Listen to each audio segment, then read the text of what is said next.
It's a couple of bums hanging out in an expensive RV. Ish. Ish. Definitely bums, though. Yeah. You can tell by the rip in the jeans. No, I'm I've still got a rip good. in Mine the are jeans. just dirty. Ugh. I need some shout. Okay, take it away. So we're filming a video for Rob's channel. He's going to be interviewing me. He came up with a slew of very insightful questions. Like, what's my favorite color? Just kidding. Yeah, absolutely. That is essential. And I right had there. nothing else to do today. So here we are. So anyway, he's recording That makes me feel special. The poor man had nothing else to do. nothing Like, else. What yeah, else? What else? I do feel do? good about that. That just makes me feel great right there. My mic working? Yeah, it should be. Okay, cool. As long as the green button's on, you're good to go. The green bar, you take it away. This is your show now. All right, so first real question is, what is it that inspired you, not just to build the van, because I get it, you wanted to save a little bit of money, but why start a YouTube channel while you're building the van? Oh, I mean, for me, that's personal because I was always into movie making, right? And I already had the YouTube channel. It existed. It just wasn't a van life channel, so like at all, right? It was a movie review channel that I had had for years prior. So I had been watching other YouTubers, such as Van City Van Life and Foresty Forest and Combi Life, amongst others. And I said, I could probably do this. I have a phone. I'm going to build a van. Why not catalog it? It actually, in a conversation with my cousin very near the beginning of my journey before I was living in the van full time, it came up that it's a great way to like create a digital photo album for Brooklyn, my daughter, Absolutely. as well, right? And then I hadn't really thought about it that way back then, or yet. I hadn't thought about it that way. And as soon as she said that, I kind of fell in love with the idea even more. I'm like, that's right. And that's kind of benefited me as, you know, march through into the future, keeping that in the back of my mind, like every little thing that I chronicle on there, I will be able to look back at, and if something was to befoul me or whatever, she would be able to look back and see that. Hopefully, I would pray that she can see what her dad did for her, right? But Exactly. Well, it's Yeah. one of those things, like when you start recording things like that, you're building your future, you're future-proofing your, how do I say that exactly? I'm not sure. Anyway, forget about that for a second. Let's go back to the questions before I confuse myself. So what are some of the biggest challenges that you faced when you were building? So you're building and you're recording. So what was it that really, what gave you a hard time? honestly, it wasn't the recording. The recording was easy because for me, like I said, I'd been making movies with my friends since I was little. So setting the camera up wherever and finding interesting angles, that was the easy part. For me, I'd focus more on what was the challenge about building, and that's because I'd never built anything in a van, right?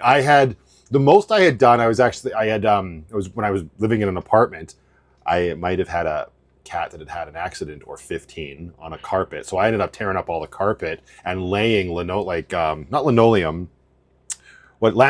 floorboards, those interlocking floorboards. So I'd done that just via YouTube. So I was able to take that knowledge that I learned there and put it into the van. That was the easy part. Once I got working up the walls of the van and the roof of the van, that's the stuff that sort of becomes tricky because nothing is level, nothing is even, everything's wonky and janky. Because any building I had done before that, nice straight edges, right? Even when I brought my friend Mike in near the beginning to help me, he would just, straight edges, here you go, boom. I'm like, yeah, that's great. It's a perfect box, but I can't put it up against the wall flush, right? So that was one of those things. But again, I started leaning on other YouTube videos, people that had also had these experiences and faced these challenges. So that was the hardest part for me. But it was also fun. As soon as you're faced with those challenges, it's fun to see how you can tackle them. And then when you do overcome them and you get that stupid hanging cabinet to fit, you feel really like proud of yourself, right? You've accomplished something that felt impossible not too long ago. So Exactly. It makes it, and I noticed when you were doing the ceiling, you propped it up. You had a board holding up this ceiling, and it was, I'm watching that, I was like, that is the dumbest thing that works. it's true. Yeah, that video is awesome. I love that video. And that was, yes, the roof and the walls, the insulation. Yeah. The roof itself, that was kind of easy. I used my hand and I just put screws into the studs. But yeah, the insulation, I stuck it up there with spray foam and it doesn't become sticky very fast. So No. I had my grandpa's old bottle jack and 2x4s and then like pieces of 1/8 plywood that I just used as like to press against the insulation. And then I jacked the jack up and pressed the 2x4 into it and then just leave it there overnight.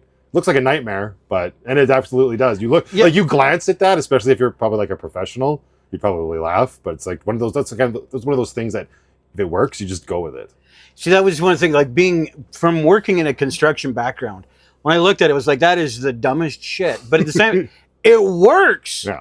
How can you knock it? It works. Like, Yeah. if I was in my backyard trying to build a vet, I'd do the exact same thing. Yeah. I know I would. Mm. Given what you had, I know I would do it the same way. Which is stupid, but I mean, that's... I mean, I don't even actually like. I don't even know what the better way to do that would be for a van, honestly. I don't know either. Right, unless you want to sit there all night and hold it up yourself, or what? It's just all about I know. I mean, that's just one way of insulating for sure. But Yeah. if anybody has a better way of doing that, let him know in the comments. Yeah, definitely. So what are some of the things that you learned when you were first building it? And what was it? There's a two-part question. So what did you learn while you were building? But what influenced the way that you built the rig? Okay, so what influenced the way I built it? Yeah, so like for example, instead of having the bed going one way, you have it going another way.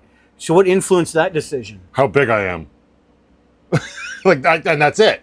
Because I had watched a bunch of people that sleep, let's say for the sake of argument, east to west. Yeah. Right, left to right in your van, and that's great because if you in your head you look at the small space and you're like, if I can sleep this way, that means the bed can be as far back as I need it to be, and I can have this much more room for living space. Yeah. Unfortunately, both my parents are tall, so am I. So that just was there's no way unless I wanted to sleep in the fetal position every night, and I already have neck problems, so that was ill-advised. So yeah, that's not, like it was the size of me. That's what really attributed to the way I built Lucky, the way how I am in this space, right? So my bed went north to south, right? It had to. There was no other way around it so that I could fit. And then that itself led me to like being able to build stuff beside the original bed, and you get creative that way. So that's the stuff that really, it was just me, my size, that sort of drove how I built it. What was the first part of the question? It was what influenced you what did you learn? Oh, what did I learn while I was building it? Because there's a lot of different things. Like you have the kitchen set up a little bit different than what I would have done. You first had the sink on the one side, and like I had done that. Okay, so again, how much did I learn? I don't know that I learned much while I was building it the first time. It was more living in it after the fact where I learned things. But again, not only did my size speak to how I built it, also what I had on hand at the time. So back then, when I was first building the van, there wasn't a lot of money. I lost my job. I was on EI, that sort of thing, I had a whole bunch of furniture, old IKEA cupboards, DVD shelves, dressers from my grandparents. And so that original build was out of all of that stuff. So I was repurposing what I had on hand. It is great. I love that build. But that also, like I said before, about how things don't quite fit into a van, none of that shit was ever meant to fit into the van in a nice, succinct way. So you're already janky. But that led to how I built my van the first time, was just what I had, limitations on what I had. I didn't want to, nor did I have a bunch of money to be spending at the time, right? So it was what I had on hand, which was great. I think if anybody can do that or has the ability to try it that way, I think from that you will learn a lot. Because to go back to the first part of the question, I learned how to fit all this janky shit into a small space and make it work, right? Like I put dresser drawers inside a TV stand that were never meant to go together, but it worked very well. Yeah. I don't know. Well, that's the only thing that really matters. Like it worked. So what improvements or changes did you prioritize at that time? Like I'm sure you had an idea of, well, if my bed has to be here, then I have to have the sink in whatever location versus where it is now. And you would think about all those little things. So what did you prioritize when you were doing that? Like the bed obviously took up, you had to build that. I mean, obviously, yeah. And the bed for me, unfortunately, my creativity and aspirations got away on me with the bed. And I've talked about this a lot on my channel, but I built my bed based off of another YouTube video I had seen where this guy had built this bed that could turn into a couch. And you see that on paper or on video, right? You're like, that's amazing. Why would I not have to have the ability to put a couch in my tiny home on wheels? That's incredible. It can slide out, it folds down, slides back in, it's a couch. And that was my priority. I did that, and I've got my place. I can sit here. I can put a TV here if I wanted. Then when I'm tired, I slide it out and I go to sleep. Bob's your uncle. No looking back. This is the dumbest thing you can do. I'm not even like in a small space, living in it full time. Very ill-advised. Do not do, right? What he did for a camper. If you're going out on the weekends or out, camping trips during the summer and whatnot, Yep. Great. Have a fucking couch. But when you are living in it full time, storage is a premium. As we were talking about earlier, every little square inch matters. And I think I turned it into a couch 5 or 6 times when I was still doing movie reviews. But after that, it became too much of a headache because everything that could have been being stored underneath the bed was literally on the driver's seat and the passenger seat and looked like my mother's worst nightmare. Let's put it that way. Well, right? yeah. So I prioritized my bed. I prioritized that just because, again, I thought it was cool. So that was one of the first things. That was actually what prompted my rebuild, was the bed. So it was like the first thing I wanted to do in the first build, and it was the first thing I wanted to correct in the second build. And in terms of where everything else just kind of went, because I knew I wanted the bed at the very back of the van, that dictated where everything else went. If my bed is here, I'm going to want to have access to my clothes first thing in the morning, overhead storage for clothes. Yep. And then if that's how that area is, this middle section of the van now needs to be my kitchen area. And that's where all of that's going to exist. And again, that's just like, okay, well, that's a TV stand. It's now a countertop or whatever. Right? Pardon me. It's going right through me. That's perfectly okay. Sort of the... Marcy's right off camera. Sorry. So now the big question is, with your current setup, Yeah. what features do you want to improve with what you have now? Spoilers for my channel. Well, absolutely. I mean, teasers, little teasers. We don't have to explain the whole thing. It's fine. I was a big believer in the first couple years of my van life. I actually made a joke out of it, of having a sink in the van.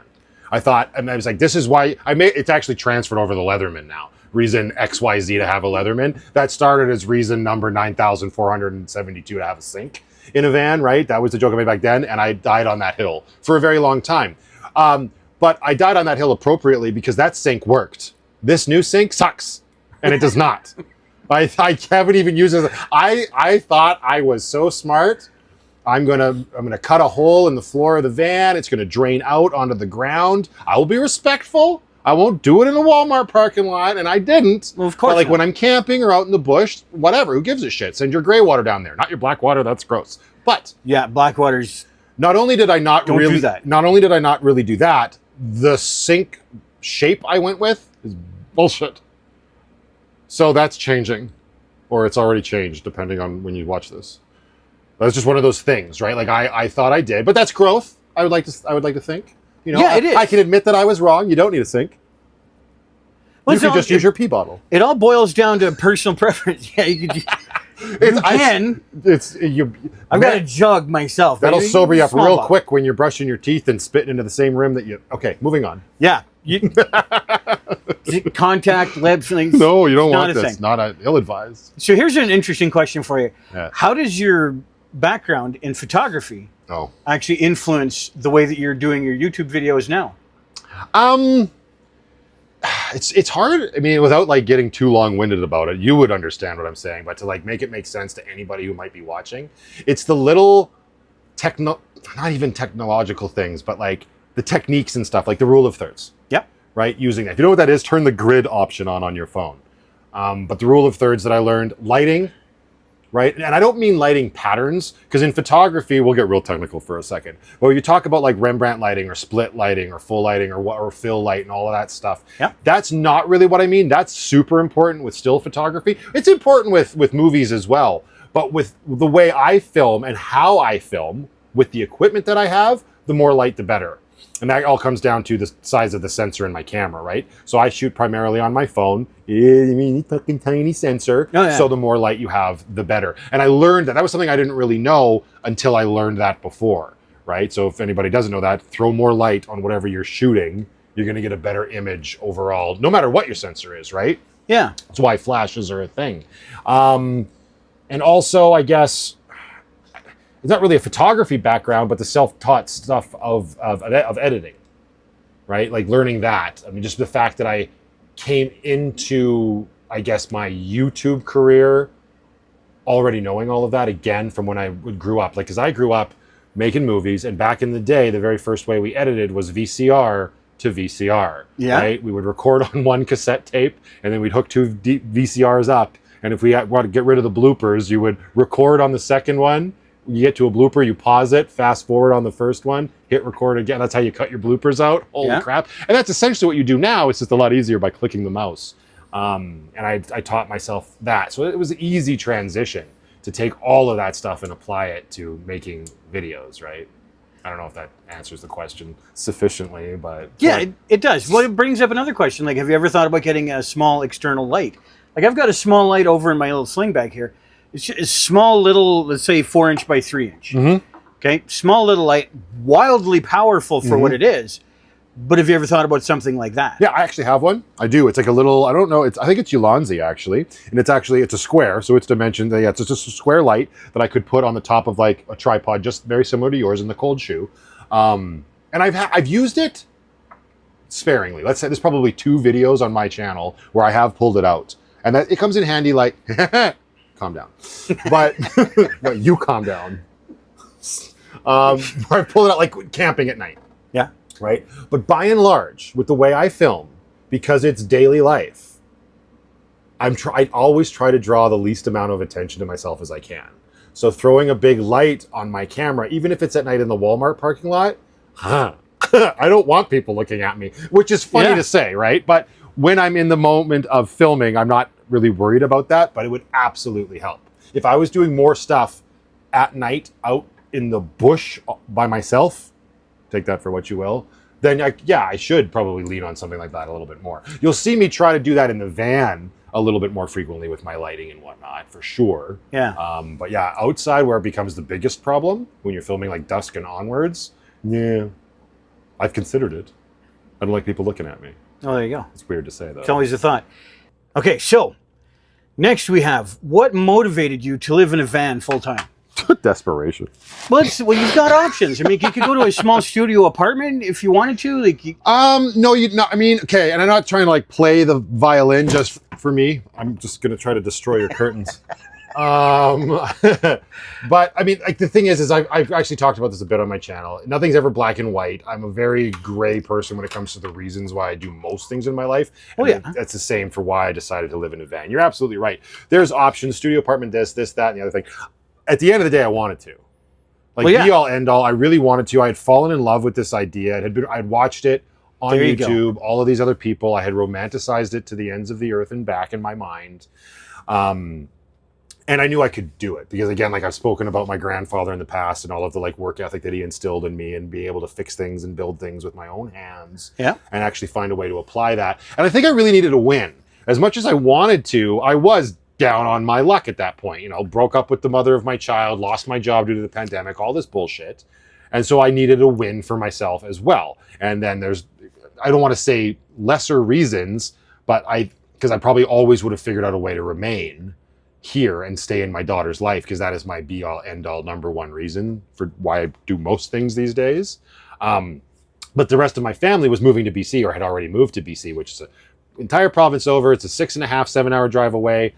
So in a really sort of dark place in my mind, I think, what if I hadn't done this? Would I have had to have gone with them? Because I didn't have a job at the time. There wasn't a lot of opportunity out there yet. But I was a brand new dad. And the idea of that even becoming a reality, as much as I love my family, wasn't a possibility, right? So I needed to do everything I could to remain in her life. So yeah, you say, you could also get a studio apartment. Well, it's an option. 100%, and I'm not knocking that it's not an option. But the cost of rent and everything, even for a studio apartment, was out there, like high up there. And not only did I not have the job, I may or may not have been extremely irresponsible with money and had and still have quite a sizable amount of debt that I can't attribute to anything. I can attribute it to stupidity. Like it's not like, oh, I bought this or I bought that. There's like nothing to show for it. Just moronic decisions that I made, and I amassed this huge amount of debt. So again, putting myself into a studio apartment and think in forward thinking, what's that going to be like for me and my baby? What's that going to be like for me and my toddler? What's that going to be like for me and my little girl as she grows up? What am I going to be able to provide for her? Exactly. Right? I feel like I'm a classic overthinker, and more often than not, that's a detriment for sure. But sometimes it can be a saving grace as well. And in this case, I think it was, because I started to think that, and I'm like, if I do that, sure, I'll have her, but I'll be dead tired. I'll be miserable. I'll still be working for somebody else, and I won't have as much time available. Right now, I still had that in my mind that I had to get a job.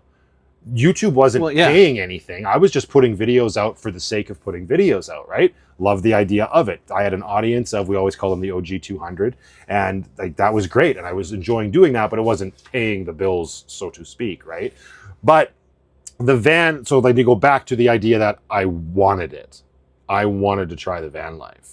And I knew I needed to scratch that itch. I'm a very stubborn person. When I get something stuck in my head, I'm like, well, I'm going to do it. Oh yeah. Right. So like, no matter whether it's today or tomorrow, it's going to happen. So I just did it with an incredible amount of support from my family. I willed it into existence basically. And then I hit the ground running, and I haven't looked back since, really. Like that's like the easiest way to say that. It was just, but yeah, to put it like a finite thing is I wanted it.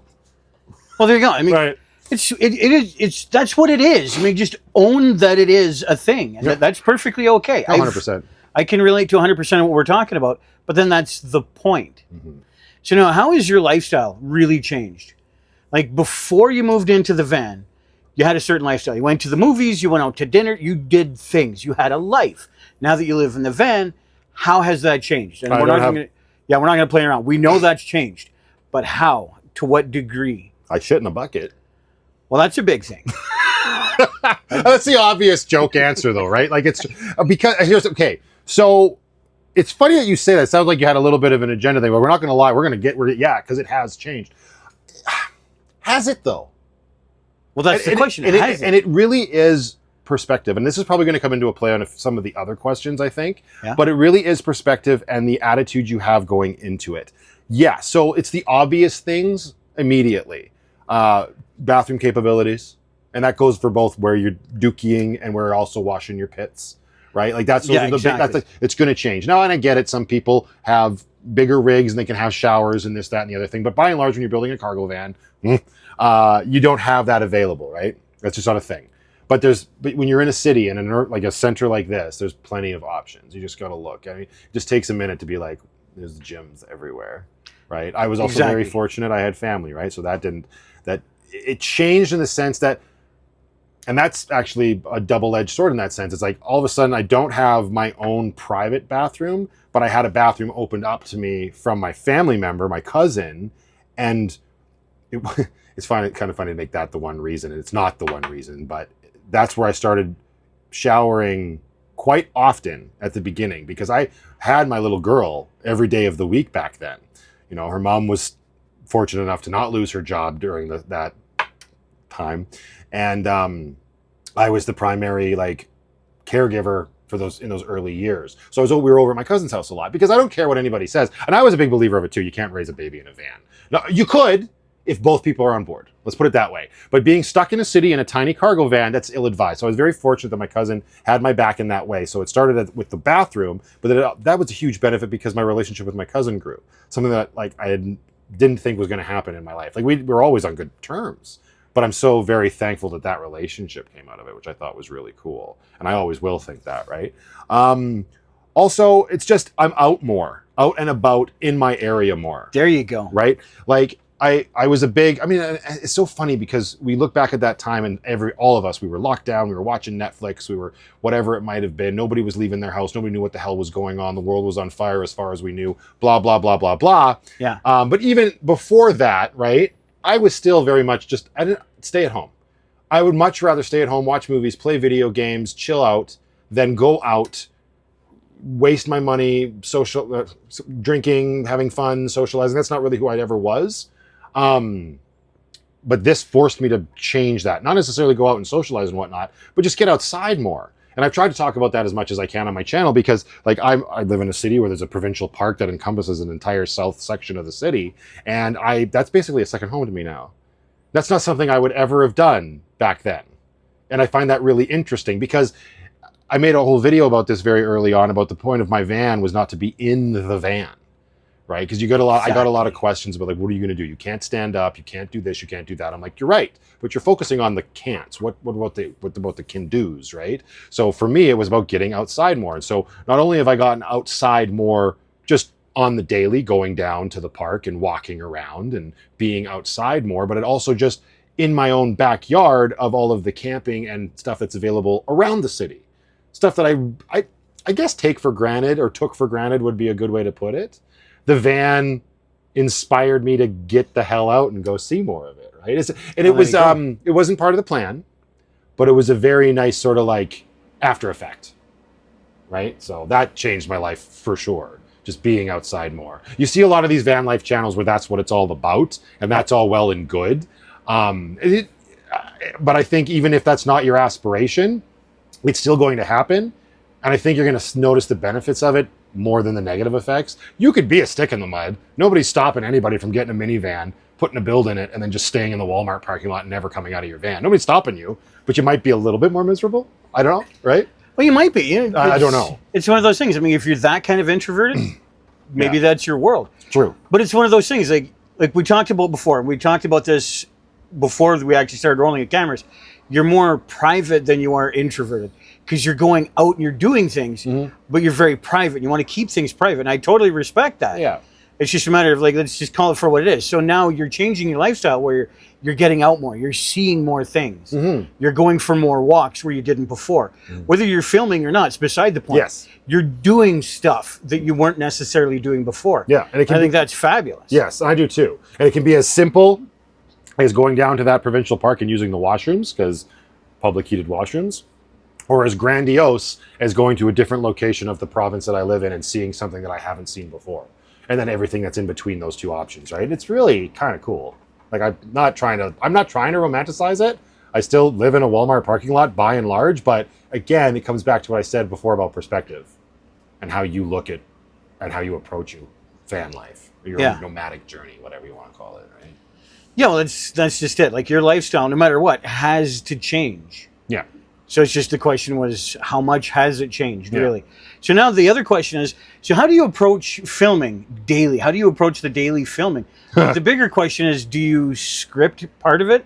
Do you have a set agenda where today I'm going to talk about A, B, and C? Or do you just let it organically happen? Here's my day. Here's what happened.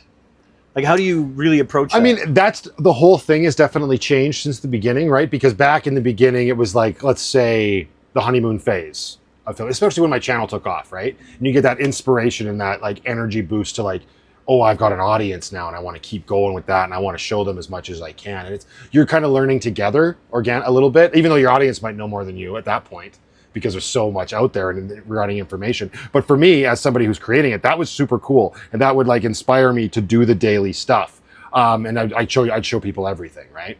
As time goes on, as a creator, you're like, I don't want to show you me going to the library anymore. That's not interesting. It's not engaging for me, right? Yeah. So I would never ever say that any of my stuff is scripted.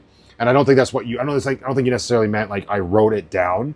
The most I would script in my head is like you said, is like, okay, when I film tomorrow, it's going to be about this. And I will give myself a little bit of a skeleton outline. I'll wake up, I'll play with my pussy, otherwise known as Penny. I'll have breakfast. As you do. As you do. I'll do my Walmart walk. I might, and then I'm going to make a meal today. And how am I going to make that meal? Because I'm in a van. What am I going to use to do that? And the thing is, as much as you can plan that outline in your head, shit is almost always going to happen that you weren't ready for. Simple as running into somebody, or as complicated as a check engine light coming on, right? Like there was a video very recently where I drove south of the city and I went to a different town and I was going out there to cook. And my van didn't start once I got stopped there. And all of a sudden I was having all of these issues. And that's it. That's organic. That's life. And that's almost makes it a little bit more engaging as a creator. Because like, okay, I don't have to talk about jalapeno poppers for a second. I can actually talk about what the hell is going on with my van. You know what I mean? Because we all have our lives and nobody's life is that interesting. Let's call a spade a spade. And you can get a lot of feedback from your community saying, I just want to watch you brush your teeth, like, or whatever, right? Like it's not hyperbole, but it's an exaggeration for sure. But it's flattering to hear, but it's very easy to let that go to your head and be like, okay, well, I don't have to do much. But it's a evil begets evil situation. If I start to think that way, I'll start acting that way. Exactly. And then I realize it, and then when something does happen, I'm like, oh, frick, something's going wrong. That actually inspires me, not all the time, but if something catastrophic happens, I'm almost more inspired to go move my camera around a little bit more frequently and capture the shot in what I'm doing. Rather than me, I could still do the same thing, but now it's just different angles of me making pancakes. It's interesting in that sense. Well, my big thing, and you're going to be able to relate to this, my big thing with having a rig the size that I do is that I've more than once sworn at it saying I'm never going to lack content. Because I plan to do something. And like, I had the locks 3 days. I swore at the locks that I had on the back. They were locking pins, and the pins were seized because Marcy was sitting over there, and she's totally innocent in this because I did the exact same thing. We went through Great Falls. We were coming from Great Falls into Canada. There's a huge area where it's just salt. Yeah. Neither one of us thought about it. It's like it started to snow. Starts to snow on top of salt. What do you think happens? It melts, and all of a sudden it gets into everything. Yeah. We didn't have the covers on the pins. I didn't think about it. 3 weeks goes by, and it's like, why is this not unlocking? Like, 3 days cursing, swearing, fighting with the thing. Couldn't get it. Heat it up, put the lube in there, the degreaser, put everything I could in there. Nothing. And then I finally just said, to hell with this. Knocked the inside of it out, and I figured, okay, that'll fix it for sure, and it'll just pull out. Like, nope, that didn't work. It's like, I know what I'll do. I'm going to drill it. And that'll work with every lock. And I'm just going to drill the pins out. Oh. Yeah, that didn't work. So eventually I said, you mother son of a... And I took my Sawzall, I'm like, you are going to die. Yeah. Like, you're going to die. I don't care. So I ended up just cutting the thing off. Your frustration got you, and you just think you get to that point. And I think that's with anything. 100%. Especially depends on who you are as a person, for sure. Like if you're going to determine personality to get something done, yeah, absolutely. And when stuff like that starts to go wrong, like you said, you'll never lack for content. It's true until you do, and you get it exactly where you want it. It'll happen. There's so much content with this rig; it's unreal. It's good. It's good. Blank slate. It is a good thing. Slates are nice. It is nice to have, but it's one of those things. I don't expect it to stay that way. I don't expect that on my channel. I'll just rely on things going wrong or things going sideways. Yeah. Because you can't. No, no. Oh, no, and you can't. That's not what I meant. I didn't mean like rely on it for sure, Yeah, I get what you're saying. That's what I'm saying. Like, we're just having an organic conversation now, and that's one of the things that we talked about. Like, there is a script. There's specific questions I want to ask, but then there's a little bit of, hey, we're going to throw this in here because it's just life. Yeah. So, like, you could be in the middle of doing the jalapeno poppers, and all of a sudden your battery dies or something shorts out, and you're like, son of a... Yeah. And then you're going to be struggling for the next 3 hours, and like, you're not going to lack for content today. That's true. But then there could be other days when, you're planning on things, but then everything went super smooth, and it's like, well, that's going to make a boring-ass video. Well, yeah, and that's when the gift of gab definitely comes in, and I'm not like, that's not lost on me, that I can talk a lot. There you go. It gets a little annoying when I got to edit myself talking that much, but it is what it is, right? I've had days where I just want to like, I'm just going to turn the camera on, I'm just going to talk, I'm not even going to cut. It's just going to be a talking head video. And maybe people would like that. I haven't got the balls yet to release something like that. Not in its entirety. I can't stand it. I'll throw it into the editor and I'll be like, shut the fuck. Cut. And now I'm down to 5 minutes as opposed to like 60. And it's like, oh. Yeah, exactly. But that's like that whole thing that falls into like, like seeing yourself in photos or seeing yourself on video, right? A lot of people have that like ick factor when it comes to that. You kind of have to get over that if you're going to do this. So that leads me into the next question that I have written down here. It's, what inspires you? Like, you're going to have a routine day. You're going to have mundane days. So what inspires you to do something out of the box? To do something a little bit different? No, to do something out of the box. Yeah, because you're going to sit there and it's like, like if you have a day where everything goes super smooth, it's like the most you're going to have is I brushed my teeth, I made lunch, and I had a nap. Mm-hmm. Like, that's boring content. Mm-hmm. You're not going to do that. I've watched your channel long enough. I know that you don't do that. No. So what inspires you to actually go out there and do something else? Where do you find that creativity? Honestly, I think at this point, because I've been doing it for as long as I'm doing it, it's my audience. And it's kind of, and that again, that itself is a double-edged sword, because I don't want to admit that. I don't want to ever admit that I'm at the mercy of my audience.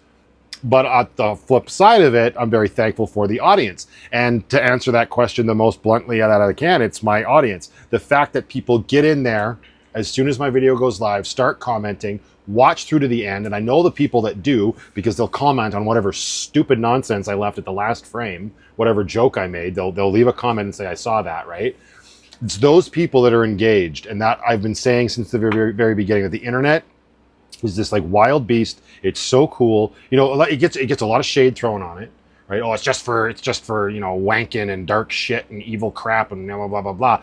But if you put all of that bullshit aside and you actually look at it for what it can be in a positive way, it brings people together in a way that is so wholly unique to our, like, where we are in the scheme of time, right? There's nothing like this before. It's probably only going to get bigger as we go forward. And it is so cool that it can bring people together. And that's why so many things took off during the pandemic, right? Because everybody was stuck at home. They were wanting connection with a lot of people. And now you remove that from it, it's still happening to this day. And I see that almost every day. My community grows. And there's these people getting this feedback. And it's like, well, if I don't do this today, XYZ person, might miss me or might not get a smile on their face. It's very humbling, all of the positive feedback that I get, because it's one thing to make somebody laugh. That's a huge thing. And I believe in what Robin Williams said once. He said, if I can make one person laugh, then I've done my job. Right. And I think that's a great way to sort of approach life, for sure. And I try to lean into that a lot. I love humor. I do believe that laughter can be the best medicine, not literally for your fucking severed finger, but stay with me. You know what I mean? Yeah. For like lifting your spirits and putting you in a better place. But it goes, and I learned very quickly that it goes beyond that. It goes beyond just simply making people laugh. When I get comments, will be like, I was having a really bad day. You put a smile on my face. That's a completely different beast. That's somebody who was down that got brought up. And that's just, I'll never really understand that. I'm just very proud that I just touched my mic. So apologies for your post. It's all good. But I'll never really be able to understand it, but I'm so appreciative that I have the ability and I've been afforded the opportunity to do this. Because it really is that, I've put a lot of hard work into it, for sure, but there's a little bit of like luck and karma, I believe, that goes into this as well. So I've had days where I don't want to film, and I'm fortunate enough to be at a place now where I don't have to wake up every day. That helps my creativity, that helps my mental stability and my stress level and all of that stuff. Whatever I feel like I'm starting to lack behind, all I have to do is think about my audience and the fact that I want to connect with them. I want to give them something. And if it's just me and Penny playing in the fucking van for a few minutes, that's probably better than nothing. So, and I take that thought that if all I need to do is like a little 5 minutes with me and Penny, it's probably going to roll into 45 minutes of something.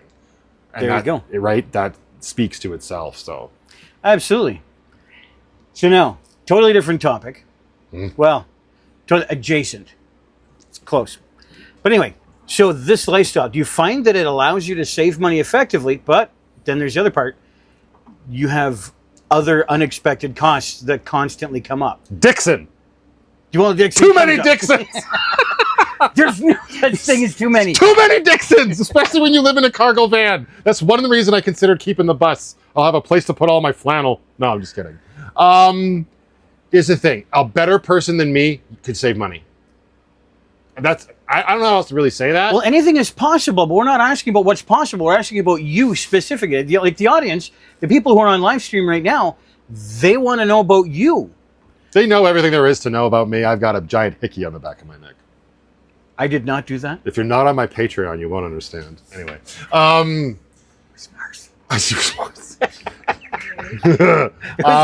mercy. Jeez. Okay, so me specifically, it's a loaded question, only because I know how I would love to answer it. I know that I could. I just haven't been doing that. Because I am a creature of habit, and when I see a moniker, a small amount of success, I almost like instantly reward myself. Hence, flannels and stuff. I'm like, oh shit, I'm actually making money doing something I enjoy. Let's do this, and then I've got a bit of an addictive personality, and it runs away on me. So I'm trying to do better this chapter of my van life, for sure. That's why I say, somebody better at it than me could absolutely save money. But I also guess to bring it back to me, I have saved money because I'm not spending the same amount that I would have if I had a sticks and bricks for the last 3.5 years, right?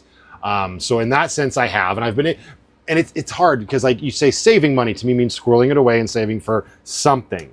But I've been able to do so much more. Again, not to like toot my own horn, but I've been able to do so much more with my kiddo. And I feel like during these times when she's having zero experience being a dad before this, but she's young, I've been able to do this. Like, because I'm in a van, we can't just come home after daycare and hang out at home. That's not an option, right? This fucking curtain. I'm going to move 5 inches this way. The blinds are they're terrible. They just get in the blinds. That's, yeah, sorry. I keep calling it a curtain. It's clearly not. Yeah, it's not a curtain either. Anyway. There are no curtains here. It's just blinds. With my setup, with my rig, that's not an option. I can't pick her up and hang out at home. Like, that's just, it's not on the table. So again, like I said earlier, it was back in the day, and still to this day, but more infrequently, go over to my cousins, see family, have our evening. Great. By and large, though, we're going out. We're doing stuff. We're going to, well, in the nice weather, the fair weather months of the year, it's way easier. You can go to playgrounds, water parks, this, that, and the other thing. But you live here, you know, we have basically 8 months of bullshit. Yeah, cold weather, right? So we go other places. You can go, and I talked about this at the very beginning of the day. You go to malls, go to the library, but that only goes so far. Then all of a sudden you're going to places that cost money, indoor playgrounds, keeping the energy level up. I mean, if you've seen me, you know how much energy I have. You know, imagine that in a smaller package with a lot younger limbs. It's right. So my lifestyle has afforded me the ability financially to do that sort of thing with her. So it's been as great as it's been. It's also been a little bit of a detriment to saving for the future, but I spend a lot of time living in the moment with her. So, you know, that's not a bad thing. No, it's not. I'm not. That's not what I'm saying. It's not. I don't mean to say it like that at all. I wholeheartedly agree with you, and I support you in doing it, because you're like what you're doing. You're just saying, instead of saving up and having a nest egg of $1 million or whatever it is, instead of having that, you have all these memories that you're building. I'll trade that $1 million for those memories any day of the week. Yeah, 100%. Yeah, 100%. I agree with you. And to bring it back a little bit more, like, just instead of just even having $1 million, let's look at it this way. Instead of saving to go to Disneyland, you know, like next year or whatever, well, we're doing mini adventures throughout the year. Right? Yeah. Like, so if I was to be saving for that, we would be doing nothing. We wouldn't be going camping. We wouldn't be going to these playgrounds. We wouldn't be having these experiences. And yeah, you can absolutely have experiences that don't cost anything for sure. But sometimes you just need to, especially as a single parent. That's just the way it frickin' is. Yeah. But that's the way I look at it. Yeah. So we're not going to have these big rewards, but the lifestyle has allowed us to have these little mini rewards almost every day of the week, which I think is really cool. And I don't take it for granted. There you go. Yeah. So I noticed that you're out. Yeah. Just one of those, if you want to take a break. I'm good. We got a fridge over here, so he's going to get himself another, we'll call it a beverage. It's a water. It's fine. Yeah. It's an adult beverage. That's right. But anyway, no, it's not a bad thing to take a minute out and then like do this, or if you want to check the comments. I'm sure good. I've seen comments pop up. I just have no idea what they are. We're on my phone, everybody. I can't see but just right now. I don't know why. There we go. They're talking. They're good. They're just hanging out with us. It is what it is. It's not a typical live stream. Fantastic. We'll be back next week with a regular one. He'll be back. Yeah. I might not. Who knows? We'll see how this goes. We'll see what happens with the Hickey and Marcy. And oh my God. Maybe they need room.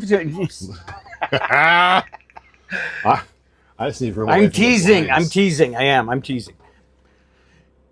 So here's another question for you. What is the biggest misconception that people have about van life? Oh, I love this question.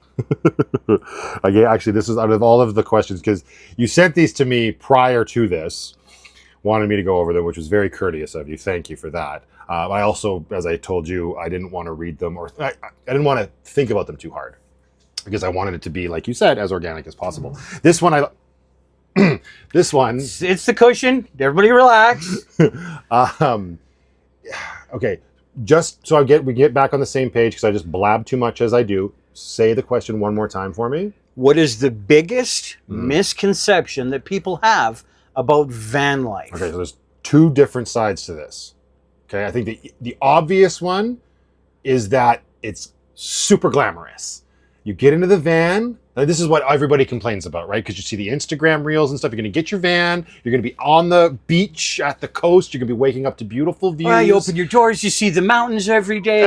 Right? And I think that's the easy answer, right? Because that's not true. That's just simply not going to happen, right? And as I and many other people have showed, that van life is a way of surviving, and it's not glamorous. You are in the Walmart parking lot or the Cracker Barrel parking lot or on the side of a street in the industrial area or whatever works for you. If you can afford it, maybe you're at a campground a little bit more frequently, for sure. But it's never going to be as glamorous as some people have made it out to be, right? And I think that is a common misconception. I think that's one of the reasons van life as a hashtag or a trend took off, because I don't know any of these people personally, so I'm not gonna specifically attack any one person or account or anything, but it's not hard to find stuff like that. And that's great if you want to inspire people. It's just when it starts becoming this like misnomer that that's what you're going to get if you make this decision to radically change your lifestyle, as we've been talking about, like, how did my life change? Yeah.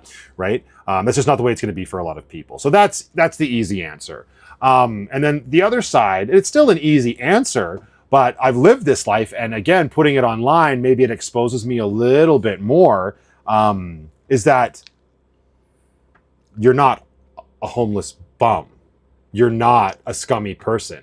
You're not down on your luck in a certain sense. You know what I mean? Because people have this preconceived notion that because you live in a vehicle, you're homeless, you're problematic, you're a detriment to society, and a multitude of other things that they could call you, right? Yeah, and that's not it either.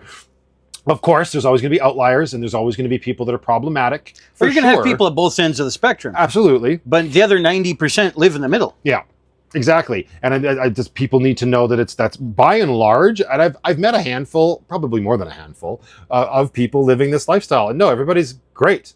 They're just doing what they can to get by. A lot of people are down on their luck, and they're not what a lot of people perceive them to be. And I think that is it's as I've spoken about since the beginning, society has a way of structuring us and making us think that we need to fit within a certain set of guidelines and rules. This is how you have to be. And it can get as rudimentary as, you're born, you go to school, you spend all your money, you're in debt, you get a house, you die, or whatever, right? But It's also the day-to-day stuff. Like, you can't be sleeping in a car, you need to go home. You can't be doing this, you need to do that, right? And I hate that, but we've all just accepted it for so long that it's a hard mold to break. And I think that's probably why a lot of the people that do go above and beyond to say, oh, you're homeless, you're scummy, you're a detriment, and all of that, they're probably stuck in that train of thought. So it's not necessarily that I blame them, but saying as much as we can is one thing, but then also leading by example. And then it's funny because, again, on the internet, you're going to get into a lot of trouble. You just start saying lead by example. It's like, oh, I can lead by example by not having my camping chairs and my awning deployed in the Walmart parking lot, not having my fire pit out in the Walmart parking lot. But then you're going to have other people being like, well, you're in the Walmart parking lot for too long, or whatever, right? So again, there's a sliding scale, and sure, but all you can do is what you have the ability to do. Set the best example you can, what works for you in your life, and be as respectful as you can be. That's it. And not try to worry about what everybody else is saying, right? But those are the two misconceptions, I think. It's not super effing glamorous, but it's not also the polar opposite of that. You know what I mean? Oh, yeah. By and large, people are working hard, trying to get their lives back on track. Maybe they never will get it back on track to where they have a house. Let's get serious. Look what's going on in Canada right now. But like, at least they're trying to just course correct their life and make themselves happy, because it could be much worse, right? So the fact that you're in a van or you're in a car or you're in an RV or whatever, that's already, you're doing good. You're doing something right. Well, exactly. Because like good question. Sorry. Well, it's one of those things. Like, you're going to get people on both sides of the spectrum. Like, some people think that you live next to the mountains like we do. Mm-hmm. Well, you're going to see mountain views every morning. It's like, you could, but how much is that going to cost you? Mm-hmm. Because you got to go to the national park, so you got to spend money on the campground. You have to figure out where you're going to do all your groceries. And you live in an event, you don't have a lot of groceries. You really can't. You physically can't. Yeah, exactly. Yeah. Physically, you don't have the space. Like, I've got a much bigger rig. I've got a decent-sized fridge. Not a full-size fridge. Yep. But, I mean, I could live out of that thing for a week. No problem. Mm-hmm. Whereas with yours, 2-3 days. Yeah. I mean, so it For a limits normal what person. you can do. I'm a weirdo. But anyways. But still, you get the idea. I do, 100%, yeah. Yeah, but it's one of those things. Like, so that, which leads us into the next thing. So, like, I'm a huge fan of the phrase, you're houseless, not homeless. Mm-hmm. Because you have a home. Yep. Just because it's not your typical house, so bloody what? Yeah. Some people live in a boat. Go to Amsterdam. They live in boats all over the place. Like, what's wrong with that? Yeah. Well, and I still, it's funny that you say it, you brought that specific phrase up, because still to this day, like on my video that went live yesterday, I still get comments like that. Oh, so you're homeless. You're No. homeless living in a truck. You're a bum that lives in a truck. And it's like, it's a great, like that whole houseless, not homeless it's a great mantra to have, but you really can't die on it, because the people that agree with you, they don't need to be convinced. And the people that don't agree with you, I don't know that they're going to be convinced either way. I think that's where we're at, honestly. I don't know that there's a lot of people teetering anymore. It's such a wide known thing, but the fact remains that the statement itself is great. Yes. And that fits into what I was saying about how the society says you need a house. Well, where's the affordable house? No. Where's your $1 million? Oh, here's the mortgage. You take it. Now you got your house. Now you belong. Yeah, now you're in debt for the next 40 years. Yeah. So yeah, no, a home can be wherever you are. I mean, that's why you got those cute little camper mats and stuff that says home is where we park it and all this. And it's true. And it's a great little sort of mantra to latch onto, that idea. Yeah. Houseless, not homeless is great. It's just, you can never use it as a tool to convince somebody who's stuck the other way. Yeah, They're you're never going to be able to. They're never do it. going to. I don't think. We can try. No, I don't think it's going to happen. But it's a great saying. It is, because it's applicable, but that's more my thing than anything else. It's what I believe, because just because the man doesn't have a sticks and bricks house, like, and somebody else might have a ship. So what? You might maybe live on a cruise line. Like people do. They live on cruise ships. I'm like, and yeah. Wait, what? You live. How? I want to do that. They do. It's only like $20,000, $30,000 a year. It's crazy. Oh, only. Yeah, I know. Only. Well, it's realistically, like, it's not free. Nothing's free. Nothing is. No. No, but it's one of those things. Like, some people looked at, and I got a kick at us when I first saw it. It was like, I couldn't help but to laugh. They said it was cheaper than a nursing home. The cruise ship? Yep.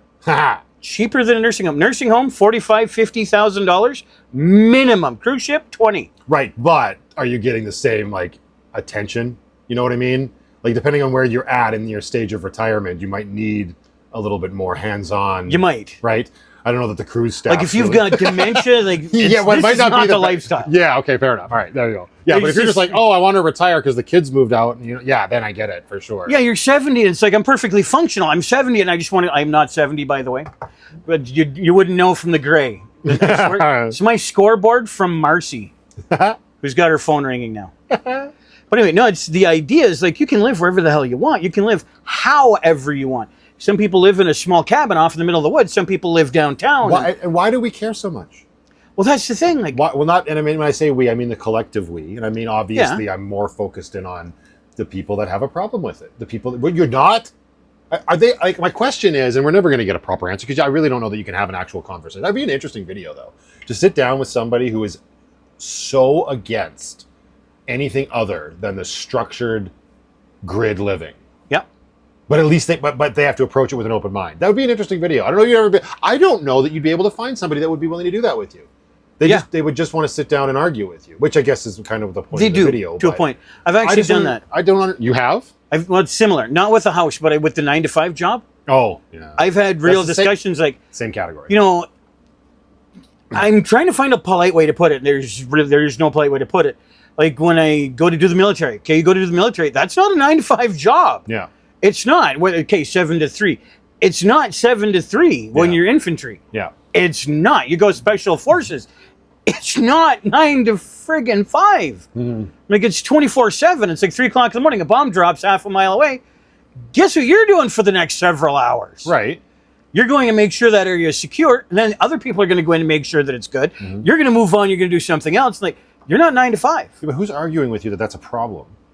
Some people, I'm not going to throw somebody specific under the bus, but there have been people in my life that actually said, like, you need to work a Joe job. Like instead of doing... Like, you need to do the Joe job, which is a 9 to 5. Yeah. You need to wake up at 8 o'clock in the morning. You need to go to your job at 9. You need to come home to your house, and that's where you can have your family, and then you can watch dinner. You watch TV and have dinner. You can do this. Did you say watch dinner?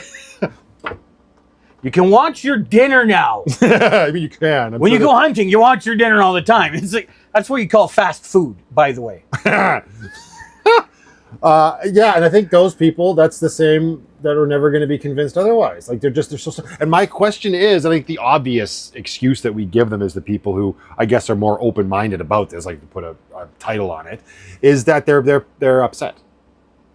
Like they're upset and jealous that somebody else has found a way to do it outside of that. I mean, I don't know that that's necessarily the case 100% of the time, but it definitely makes it easier for us to accept. Like, oh, you're just jealous because I figured out a way to do it. Well, I liken it back to politics, and I'm not trying to get political here, but I'm just be honest.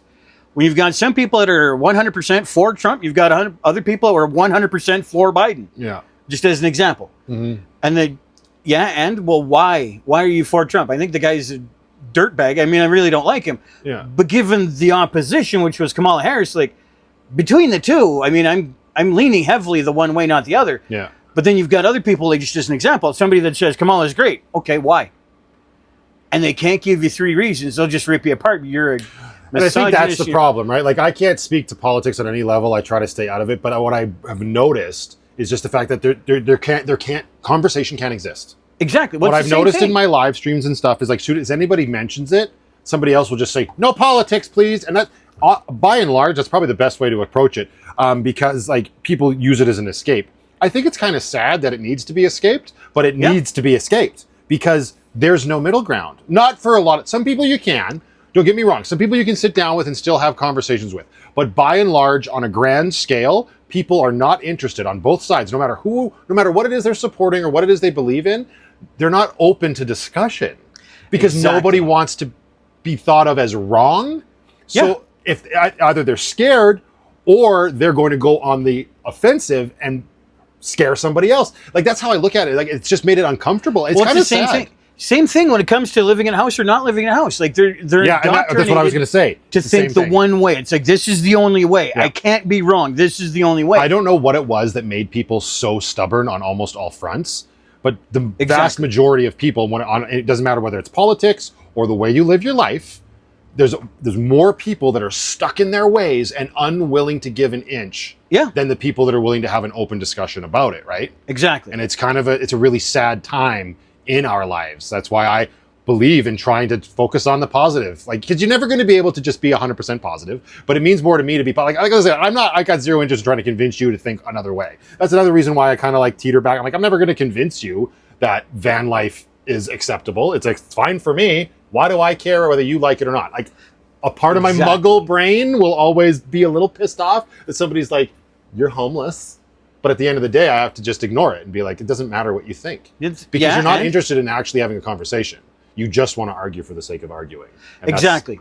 That's one of my favorite phrases when it comes to stuff like you don't work 9 to 5, you don't have a regular job, you're not doing it. It's like, I haven't had a regular job in years. Yeah. Like, and? Like, that's my honest answer to everything is like, yeah, and? I know. Why does it matter? But you don't work 9 to 5. Like, so? And? Yeah. Like, how does that affect your day?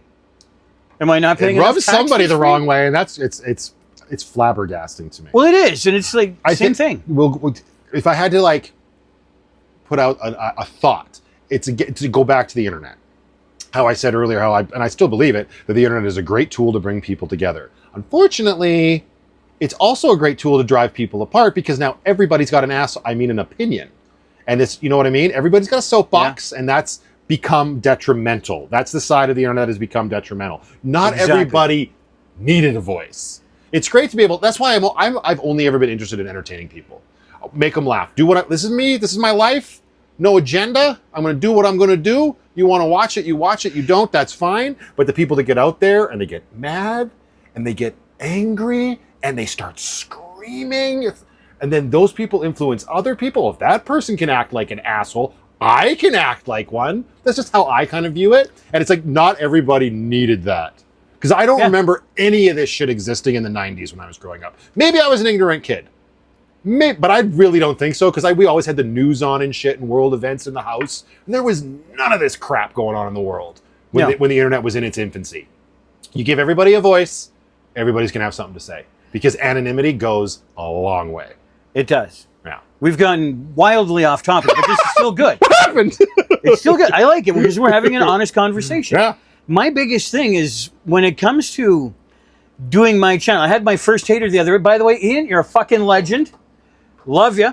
Anyway, what ended up happening? I got I my don't think he's first still there. first troll, first hater. And like, absolutely, I thought it was hilarious. And like, okay, I'm willing to have a conversation with you. Oh, go, don't. They did 100%. They did a 180, and it was like, okay, That, you got lucky then. I've had, like, you actually had a conversation, and then he's like, did he apologize kind of thing? Is that what you mean by 180? no. What had happened was I said like, I'm open to having a conversation with you. You think I'm fake? Okay, let's have a conversation about that. Yeah. I'm doing me. I don't really give a rat's ass whether you believe me or not. You can't say that online, because as soon as you say that, they think you do. I'm just saying. It's so annoying. Go ahead. Well, it is, but I mean, that was the thing. It was like, yeah, and Yeah. I'm doing. It's one of the things that I respect about you and your channel, and I really do. And I'm not just blowing sunshine up your ass. I mean it. So when you're doing your channel, you're doing it because this is my life. Yeah. This is how I'm living it. Mm-hmm. Your opinion's like, yeah, and it's a grain of sand out on the ocean. Like, I don't give a shit. Yeah. Whatever. You mean nothing to me. Mm-hmm. This is still how I'm living my life. Yeah. It's like you're putting your hand out there, and I'm going to turn the river back by putting my hand in. It's like, yeah, that. Good luck on that one, kitten. Mm-hmm. That's going to get you real far. Yeah. But so what was the 180 that happened with this guy? What it was that happened was Ian actually jumped in and said, you know, you're a ray of sunshine, aren't you? And it's like, I happen to know the man. Mm-hmm. He's a decent person. And the person came back that gave me the hate comment, came back and said, actually, I do know him. He is not bad. It's like, he's called me fake. Now you're telling me I'm not bad. Like, So it's interesting. Okay. So if you're interested in my opinion on this. I don't but know. of course. Okay. That's the whole point. Right. So I think obviously I've seen a lot more of that. I get a lot more hate now than I did back to the beginning. Oh, for sure. And every once in a while, we will always have that inkling to engage, no matter what. Because as much as we say, "Oh, I don't care," it doesn't matter, and that's true. But like I said, as soon as you say that out loud, somebody's going to latch on and be like, "Well, if you actually didn't, then you wouldn't say it." But we're humans. We're always seeking approval, no matter what we're doing. So Yeah. as much as it might not bother us to this, we're not going to lose sleep over it. I would still be like that. Why'd that person say that? Why? What? I try to put myself out there. Who is this person? Why would they say that? And that's what leads me to want to comment and reply back. What I've noticed by and large, I would say 99% of the time, I'll respond to one of these like hate comments and I don't get anything back. They just wanted to drop a nugget of bullshit, and then they think they were heard. And if I reply, they probably feel justified. So it's worse if I reply. But I did have one moment where a guy lashed out. I don't remember what it was at this point. This was probably about a year ago, and he had a pretty nasty comment about whatever the hell the video was about. And I engaged with him, and we had a conversation, and we had a couple back and forth, and slowly through the thread you could see it sort of diffuse. And he came back the next morning with another reply, and he said, "Matthew, I'm sorry, I was having a bad day." And he started explaining. I was like, CRA and my tax, and he got all these reasons. I'm like, "I would have had a bad day too, sir," and he apologized. And so it's every time I get a bad comment, which I don't think is necessarily earned. I know I can rub people the wrong way. I kind of assume that maybe they're having a bad day. That's definitely not going to be the case all the time. But that was one moment for me. It was the only time it ever happened that I ever had anybody reverse and apologize and be like, "Yeah, this is why." And I understood them as a person. And again, that takes me back to the internet connecting people. Yeah. I'm not interested in like flipping trolls. I'm not in that business. But it was very interesting for me that It is happened. interesting. You see, what's interesting is that actually leads us into the next question. Oh, okay. Because the next question was about how do you stay connected with your family, with your friends, with the larger community when you're living, let's call it for what it is, it's a nomadic lifestyle. Because you could be parking in Banff. Yeah. You could go up to Jasper for the night. You could go wherever you want within a 2-3 hour distance. Yep. You can go all over the place. Like, Yeah. So how do you stay connected with everybody? So, well, I mean, as I've shown on my channel, for me, family's everything. Always has been, always will be. I've gone through the ringer. I'm still sharing stories of my family life that are slowly revealing themselves over this next year. But family is everything to me. I value it above a lot of other things. And so it was always very important for my daughter to remain in her grandparents' lives. And that the van life itself is a reason that can happen. So we talked earlier about how you said you had options. You could have gotten a bachelor pad or something. You didn't have to get a van. And I completely glossed over the idea that, yes, I could have done that. I would have been working. I would have been paying all this money for rent. And I still would have had my daughter as frequently as I did, but it wouldn't have led to X, Y, Z. But it also would have prevented me from being able to take her out there. Yep. And seeing them. Yeah, sure, they could come visit, but if I'm in a bachelor pad, who the hell wants to be there? Or whatever, you know what I mean? 100%. So the van life itself is a reason for me to remain connected with them even more. I don't blame them at all for abandoning me completely and taking off for a different province. I'm fine with it. No, I'm just kidding. It was always the way it was going to be. It just happened at a weird time. So, but it's worked out really well for that. The same goes for my family here. Obviously, I spoke about my cousin, right? Actually, ended up bringing us closer. My community, again, I am an introvert. I don't, by and large, enjoy meeting people that much. It is not that I don't enjoy it. I shouldn't say that. It's just that it's exhausting and it's draining on me, right? I do like my alone time, my downtime, and because I share so much in my videos, I always feel like I just want to be left alone at the end of the day. But again, I'm allowed to remain connected with them through the community, either through Patreon, one of the biggest supporters of what I'm doing to this date, and then also into the YouTube comments, right? I do my camping trip meetup. I would say every summer. I've done it twice. We'll see if it happens this year. I don't know.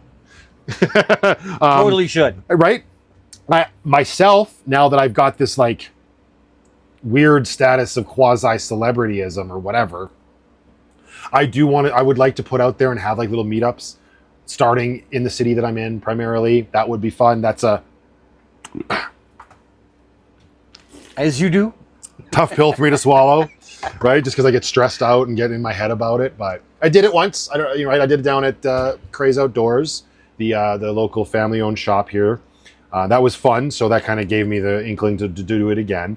And that's one thing I've been a big believer of since the beginning as well, is that putting myself out there and going out of my comfort zone, by and large, results in good things. And I haven't done that since I started my van life and had it end negatively.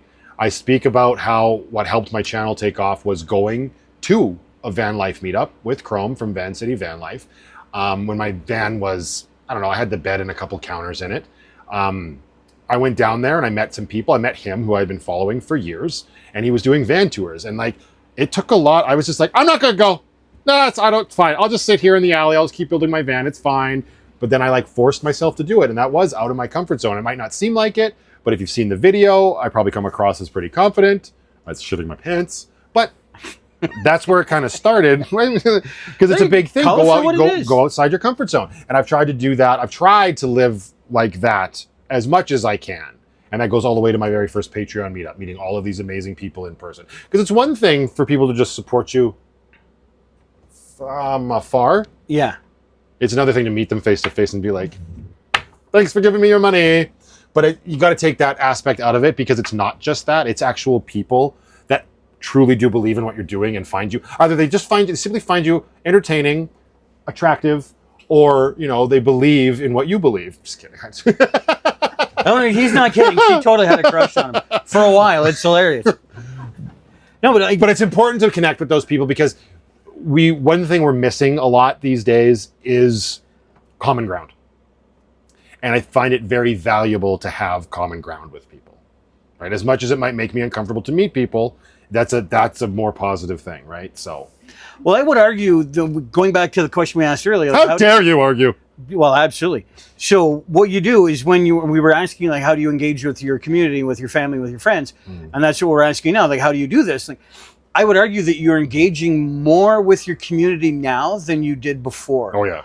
And more because you're living in a van, you're engaging with your community more because of that. Because if you have a home... When you say community, do you mean like community, like the literal community around me too? Yeah. Yo, okay. Everything. Yes. 100%. Yeah. Because like you've got the community online, like there are people watching. I have no idea. I can't see anything on there, but we have people watching. We're hoping. But we have people that are there, so they're people supporting you. People are doing things.